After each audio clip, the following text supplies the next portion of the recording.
Selamat pagi bersama saya, Cindy Raja. Mari kita awali pagi ini dengan semangat baru, motivasi hidup sehat dan inspirasi yang akan membawa kita lebih dekat kepada kebugaran fisik, mental, dan spiritual. Perubahan kecil dalam hidup kita hari ini bisa menjadi langkah besar menuju umur panjang yang penuh kebahagiaan. Bersama kita akan merangkul kisah kemenangan, wawasan menarik, dan kekuatan harian yang berakar pada kebesaran Sang Pencipta. Tetap bersama kami di program Renungan Pagi, di mana setiap kata adalah dorongan untuk hari yang lebih baik. Kita mulai pagi ini dengan penuh syukur dan harapan menuju hidup bugar selamanya. Ditulis oleh Kai Kusma bersama Pendeta Denny Kanajo. Selamat mendengarkan. Shalom, selamat pagi para pendengar yang diberkati oleh Tuhan dimanapun Anda berada saat ini. Kita akan sama-sama mendengarkan firman Tuhan melalui audio Renungan Pagi pada tanggal 6 Januari 2025 dengan judul Tidur Seperti Tidurnya Orang Benar. Sebelum kita melanjutkan bacaan renungan kita pada pagi hari ini, kembali saya mengajak semua para pendengar yang setia untuk berdoa bersama-sama. Bapa kami yang bersemayam di dalam takhta kerajaan sorga, terpujilah nama-Mu ya Tuhan pada pagi hari ini. Sebelum kami melakukan segala aktivitas pelayanan dan pekerjaan kami sangat rindu sejenak untuk merenungkan kebenaran firman Tuhan. Kami butuh kuasa Roh Kudus-Mu dicurahkan kepada masing-masing kami. Terima kasih Tuhan Yesus, ampuni kami Bapa, karena kami sudah berdoa hanya di dalam nama Tuhan dan Juru Selamat kami. Amin. Ayat inti kita terambil di dalam Matius 8 ayat yang ke-23 hingga ayat yang ke-24, demikian firman Tuhan. Lalu Yesus naik ke dalam perahu dan murid-muridnya pun mengikutinya. Sekonyong-konyong mengamuklah angin ribut di danau itu, sehingga perahu itu ditembus gelombang, tetapi Yesus tidur. Mari kita ikuti penjelasannya. Apakah Anda merasa semakin banyak hal yang dituntut dari Anda setiap hari? Bahwa tuntutan pekerjaan, keluarga, sekolah anak-anak Anda, belum lagi meningkatnya birokrasi dalam hal bisnis maupun pemerintahan yang terlalu berlebihan. Kadang-kadang hal ini mengingatkan saya pada cerita tentang Yesus yang sedang tertidur di perahu di tengah badai. Biasanya ketika kami, para pengkhotbah, menceritakan kisah ini, kami pergi ke bagian di mana Yesus memerintahkan angin dan ombak untuk diam.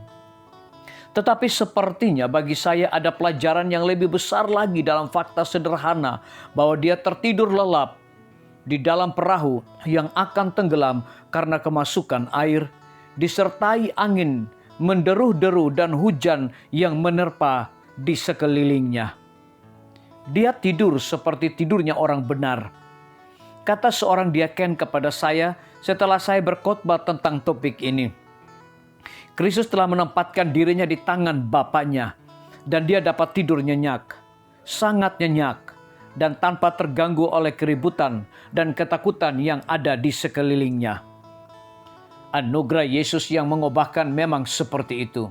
Dengan semua tuntutan dari pengawas atau staf Anda yang semrawut, permintaan dari para klien dan vendor, dibanjiri dengan panggilan telepon serta pesan suara yang tidak ada hentinya, ditambah dengan keadaan darurat tak terduga yang menimpa anak-anak Anda atau orang tua Anda. Dengan semua itu, anugerah Tuhan Yesus Kristus yang mengubahkan dapat membantu Anda tidur seperti tidurnya orang benar. Akan ada kedamaian di dalam hati jika kita mengizinkan rahmat yang mengubahkan itu untuk meresapi hati dan pikiran kita sepenuhnya.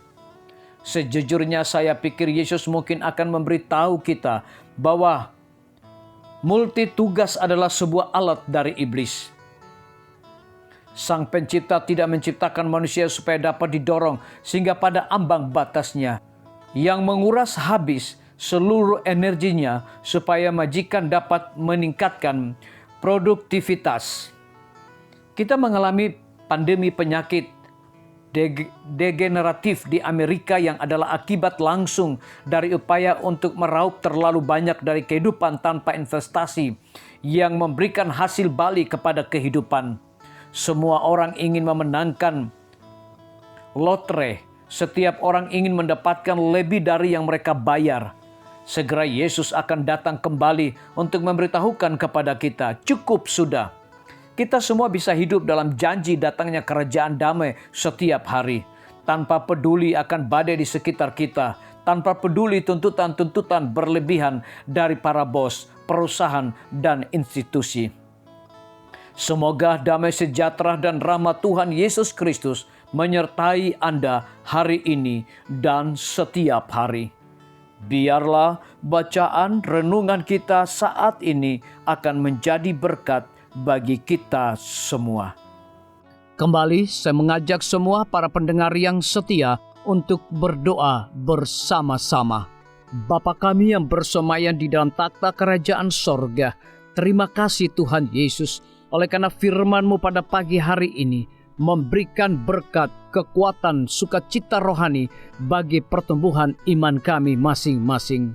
Pada saat ini Tuhan, kembali hamba-Mu berdoa untuk pemerintah kami. Tuhan memberkati Bapak Presiden bersama Wakil Presiden, para menteri dan seluruh stafnya. Bapak Gubernur bersama wakil, Bapak Bupati bersama wakil, Bapak Wali Kota bersama wakil, camat dan seluruh stafnya, kepala desa, lurah, RT, RW, dimanapun mereka berada saat ini. Tuhan lindungi mereka, pelihara mereka, curahkan mereka hikmat pengetahuan sorga, kekuatan kesehatan, agar mereka dapat menjalankan roda pemerintahan boleh sesuai dengan amanah dan titah Tuhan sendiri. Tidak lupa juga kami menyerahkan pimpinan-pimpinan organisasi gerejawi Tuhan dari tingkat yang tertinggi sampai kepada seluruh gembala jemaat. Tuhan urapi mereka, Tuhan berkati mereka. Mereka sangat butuh kuasa Roh Kudus dalam pelayanan mereka setiap hari. Para tim medis, Tuhan berkati dokter umum, dokter spesialis, perawat bidan, para apoteker, dan semua yang memberikan waktu dan tenaga mereka melayani di rumah sakit, puskesmas, bahkan pustu kepada setiap para pasien yang datang membutuhkan pertolongan pelayanan mereka. Engkau berikan mereka sukacita sorga, roh dedikasi yang tinggi, agar mereka dapat memberikan pelayanan yang terbaik, sehingga dengan bantuan dan jamahan Tuhan, semua para pasien dapat memperoleh kesembuhan. Guru-guru, kepala sekolah, setiap siswa, mahasiswa, dosen, rektor di setiap lembaga pendidikan swasta maupun negeri, Tuhan urapi mereka agar mereka dapat mendidik setiap siswa maupun mahasiswa untuk memiliki nilai-nilai religius di dalam diri mereka masing-masing. TNI, Polri, PNS, wira swasta, petani, pedagang, nelayan, ojek online, saudara-saudara kami juga yang ada di dalam penjara, Tuhan hiburkan mereka, Tuhan berkati mereka, cukupkan kebutuhan mereka, dan berikan juga mereka sukacita senantiasa. Para pendengar yang setia yang berulang tahun saat ini dimanapun mereka berada, biarlah dengan bertambahnya usia yang Tuhan percayakan dalam hidup mereka, mereka hidup selalu bersyukur, berterima kasih, dan menjadi saluran berkat bagi sesama manusia. Yang berada di dalam kebimbangan ketidakpastian hidup, Tuhan juga berikan iman yang teguh kepada mereka. Terima kasih Tuhan Yesus, ampuni kami Bapa, karena kami sudah berdoa hanya di dalam nama Tuhan dan Juru Selamat kami. Amin. Demikian firman Tuhan yang telah kita dengarkan. Semoga hari ini menjadi berkat bagi kita semua. Sampai jumpa. Tuhan memberkati.